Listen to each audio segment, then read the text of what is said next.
और लोग को ला के आरक्षण कम किया जा रहा है ना, उनको आरक्षण न दिया जाए। जनता विरोधी काम कर रही है, संविधान विरोधी काम कर रही है। नमस्कार, श्रेष्ठ यूपी देख रहे हैं आप और मैं हूं आपके साथ विक्की सिंह। जिस तरीके से पूरे देश में 21 अगस्त को ये बात हुई थी कि पूरा भारत जो है वो बंद रहेगा, उसी क्रम में आज गोरखपुर में ये जिला अधिकारी कार्यालय और उसके सामने ये हुजूम देख सकते हैं आप किस तरीके से बसपा कार्यकर्ताओं का और दलित संगठनों का लगा हुआ है। और इनकी मांग है जो सुप्रीम कोर्ट का आदेश आया है, उस आदेश में जो क्रीमी लेयर की बात हुई है उसको खत्म करने की बात, और कोटा में कोटा की जो बात है उसको खत्म करने के लिए लगातार दलित संगठन और खासकर बसपा जो है वो यहाँ पे उग्र प्रदर्शन कर रही है और एडीएम को ज्ञापन भी दे चुकी है। कुछ लोगों से जरा ये बात कर लेते हैं और महिलाएं भी खास कर जिनसे ये समझ लेते हैं कि आखिर ये जो मांग कर रहे हैं वो क्या है। क्या शुभ नाम पड़ेगा आपका? क्या शुभ नाम पड़ेगा आपका? क्या शुभ नाम पड़ेगा? तो ये अच्छा एक बात बताइए, ये किस लिए ये प्रदर्शन हो रहा है आपको पता है? आरक्षण के लिए। आरक्षण तो आप लोग को मिला है ना, 23% आरक्षण तो आप लोग को मिला है। आरक्षण मिला है तो आरक्षण को और लोग को ला के आरक्षण कम किया जा रहा है ना। अच्छा, आपको ये लगता है कि सरकार मतलब जो सुप्रीम कोर्ट फैसला लाई की है उसमें आरक्षण को कम किया जा रहा है? और लोग संविधान के अनुच्छेदों को खत्म, उसको बदल के खत्म किया जा रहा है। सरकार कोटे में कोटा लागू किया जा रहा है, क्रिमिनल लागू किया जा रहा है, तो उसमें हम लोग के हक अधिकार कहाँ है? अच्छा एक बात बताइए, ये सारी बातें आपको कहाँ से पता चली? हम लोग को सोशल न्यूज पे पता चलता है और समाज में निकलते हैं हम लोग, तो हम लोग को पता चलता है। अच्छा, कई संगठनों से भी हम लोग का संपर्क है, तो हम लोग कौन संगठन है आपका? हम लोग का बीएसपी संगठन है। अच्छा एक बात बताइए, अब दलितों को लेकर तो बहुत सारे लोग नेतागिरी कर रहे हैं, एक बात बताइए मौजूदा समय में दलितों का सबसे बड़ा रक्षक कौन है? मायावती है, चंद्रशेखर है, अम्बेडकर जन मोर्चा है, तमाम ऐसी पार्टियां, कौन आपको लगता है? सब अपने अपने जगह पे काम कर रहे हैं और किसी एक को आप नहीं कह सकते कि हाँ स्पेशली ये दलित के लिए काम कर रहा है।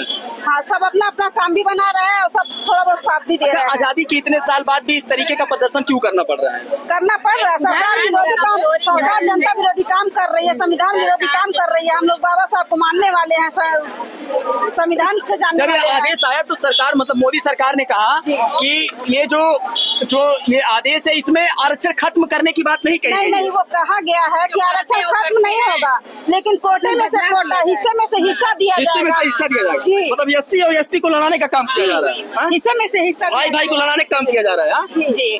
क्या शुभ नाम पड़ेगा आपका? दीनानाथ भारती। दीनानाथ जी, क्या क्रीमी लेयर के बारे में क्या समझते हैं आप?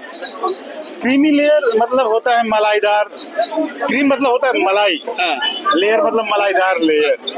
तो उसमें जो बात कर रही सरकार, साथ बताइए आप क्या समझे क्रीमी लेयर के बारे में और कोटा के बारे में आप क्या समझे?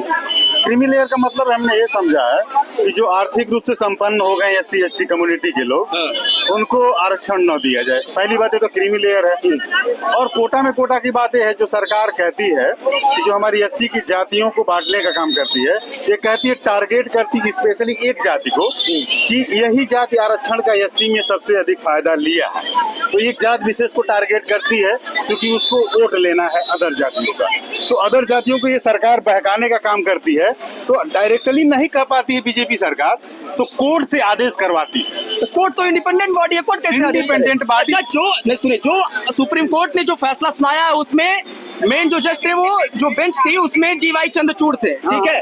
डीवाई चंद्रचूड़ को ऐसा माना जाता है कि वो सरकार के खिलाफ अधिक फैसला सुनाते हैं और उस तरीके से उनका रवैया भी है। आप ये कह रहे हैं कि सुप्रीम कोर्ट फैसला जो है वो सरकार के हक में सुना रही है क्योंकि सरकार उस पर दबाव बना रही है। आपको ये बताइए, सीबीआई हुआ, ईडी हुआ, अब तमाम लोग ये बात कहते हैं कि सरकार के पक्ष में काम कर रही है। जो इंडिपेंडेंट बॉडी है वो कैसे सरकार के पक्ष में काम करेगी सर? जो जैसे कि हम जो कुछ बातें संवैधानिक होती तो हैं, लेकिन उसे संवैधानिक ढंग से ट्रीट नहीं किया जाता, वो अपने व्यवहार के अनुसार ट्रीट करते हैं। गुरु क्या शुभ नाम है आप? एक मिनट सर, बोलिए क्या शुभ नाम है? वीरेंद्र कुमार। शानदार लग रहा है आपका एकदम। तो मायावती के प्रशंसक हैं आप? बिल्कुल। चंद्रशेखर के प्रशंसक नहीं है? क्यों नहीं है? उनके भी हैं। अरे क्यों नहीं भैया, अरे हम कहते हैं हम कांग्रेस को ही मान रहे हैं, बीजेपी को मान रहे हैं। बात समझिए, हाँ। क्योंकि आज जो ये चल रहा है प्रोटेस्ट, उसकी मकसद हम लोग आए हैं। मसला ये वो भी अच्छा एक बात बताइए, सबसे बड़ा रक्षक दलितों का कौन है इस समय देखा जाए तो मायावती ही है। मायावती ही है। तो जो ये जो आदेश आया है, उस क्या आदेश आया आपको पता है कुछ? बिल्कुल, क्या आदेश है? ये कोर्ट का आदेश ये है कि जो ST/SC का वर्गीकरण कर रहे हैं तो उस कोटे में कोटा दिया जाए। क्या आपको लगता है कितने ऐसे SC वाले हैं जो अच्छा बताइए, SC को कितना % आरक्षण है और SC को 21% दोनों लोगों को मिलाकर ST/SC को मिलाकर 21% है ना, तो ये बताइए नहीं, आप बताइए, हम कुछ 21% है, सेकंड कुछ % है। तो ये बताइए आप कोर्ट का जो आदेश है कि वर्गीकरण करना, कितने ऐसे SC वाले हैं जो ऊंचे चले गए, कितने SC वाले हैं कि अभी नीचे ही है, तो कैसे कर सकता है कि मतलब कोर्ट गलत है?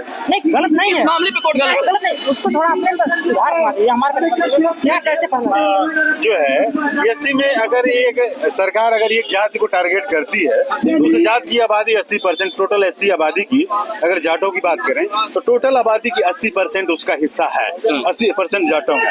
लेकिन जो वर्गीकरण 3 भागों में कर रही, 7% और 8%, किस तरह वर्गीकरण सरकार? अभी जो वर्गीकरण है वो यही है कि SC का 15% है और 7.5% तकरीबन ST का है, मतलब 23% मिला जुला के। SC/ST से कोई भी बात नहीं, SC में ही जातियों का जो वर्गीकरण कर रहे हैं। तो वही तो मैं आपसे कह रहा हूँ कि आपको क्या लगता है कि सरकार की ये मंशा है कि भाई भाई में लड़ाई हो जाए? सरकार की मंशा है भाई भाई में लड़ाई की, मतलब इसके शुभ सरकार की जो भावना है वह शुभ नहीं है, अशुभ है। अशुभ है। चलिए, तो फिलहाल यहाँ पे धीरे धीरे भीड़ खत्म हो रही है और ये जो यहाँ पे जितने भी लोग थे वो अपने घर की तरफ जा रहे हैं, लेकिन ज्ञापन सौंपा गया है, जानकारी दी गई है। बात कर लूंगा, क्या शुभ नाम है आपका? मेरा नाम निगम जी है। तो क्या इस पूरे मामले को समझे, अभी तक कवर कर रहे थे तब से? अच्छा, मैं कवर कर रहा था, मैं आंदोलन को प्रोटेस्ट कर रहा था और मैं यही देख रहा हूँ कि जो क्रीमी लेयर का मामला है ये एक कोटे में ही कोटे का वर्गीकरण किया जा रहा है, तो कहीं से न कहीं से ये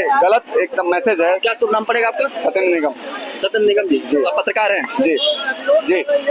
चलिए ठीक है, लेकिन आपको एक जानकारी के लिए बता दूं कि जब आप माइक पे बोले और आप खुद ये बोल दें कि आप पत्रकार हैं, तो आपको इस समय वहाँ ये चीज बचना चाहिए कि सरकार की क्या मंशा है और क्या सही है क्या गलत है। उस समय आप जब माइक हाथ में लिए रहे तब इस चीज से बचे। बहरहाल अभी हम लोग यहाँ DM कार्यालय पे मौजूद थे और ये कोशिश कर रहे थे दिखाने की जो भी लोग यहाँ पे प्रोटेस्ट करने आए थे, जो भी प्रदर्शनकारी आए थे, जो भी लोग आए थे, क्या उनको इस बारे में पता है, क्रीमी लेयर के बारे में पता है, कोटा में कोटा की बात पता है। तो महिलाओं से बातचीत करने पे ये पता चला कि उनका नेतृत्व करने वाले जो लोग हैं उनको पता है और वो जो चाह रहे हैं कि प्रदर्शन हो, इसलिए वो उनके साथ यहाँ पे आए हुए हैं। बाकी कुछ लोगों को पता भी है और कुछ लोगों को नहीं पता है। लेकिन ये प्रदर्शन अब जाकर कहाँ रुकेगा? क्या आज ये गोरखपुर में जिस तरीके से अब यहाँ पे भीड़ खत्म हो गई है, क्या कल भी इस तरीके से भीड़ दिखाई देगी या नहीं, ये एक बड़ा सवाल है। और क्या दलित समुदाय और संगठनों का और खासकर बसपा का जो भी अप्रोच इस प्रदर्शन को लेकर है, क्या सरकार उसको मानती है या नहीं, ये एक बड़ा सवाल है।